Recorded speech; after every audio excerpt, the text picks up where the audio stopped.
Hi folks, this is my 2003 Ford Thunderbird. This happens to be one of the James Bond limited edition cars. The car has 97,000 miles on it. I bought it a few years ago and have put a few hundred miles on it since.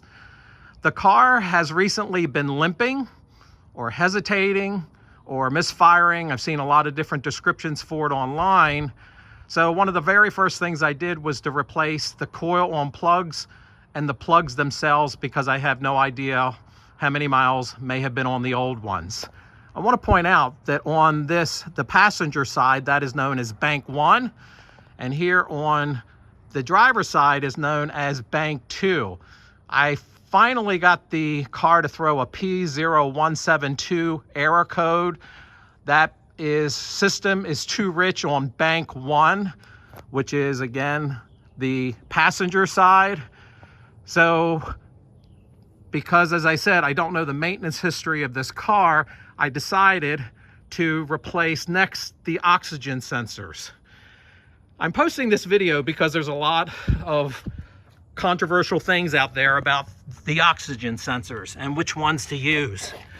So it turns out I settled on the NTK 22500, which is the downstream, and the NTK 22060, which is the upstream.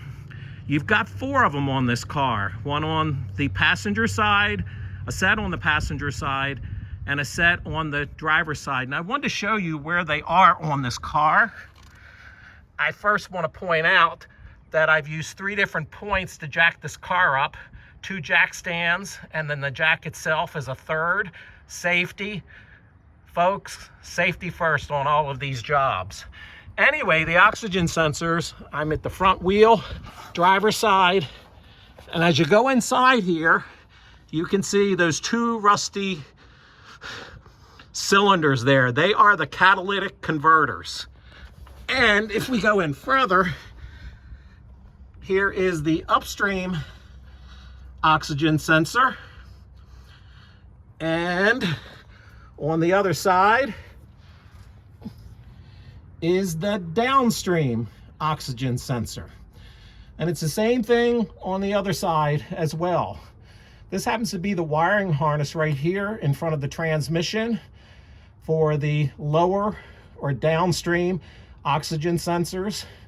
You see one plug, one's for the driver's side. The far plug is for the passenger side. This was a relatively easy job to do. I might have spent an hour replacing all 4 sensors. I want to point out that there is a wrench that I got off of Amazon, and this was very handy. I think I paid 15 bucks for it, but it is split, and it allows you to get between the wires so that you can get onto the nut of the actual oxygen sensor itself. Anyway, I wanted to share my experiences. I don't know if this is going to be the fix or not. If you see more videos, I'm probably changing out more things until I get to the root cause. But I hope this is helpful, and I wish you all a great day. Thank you. Bye.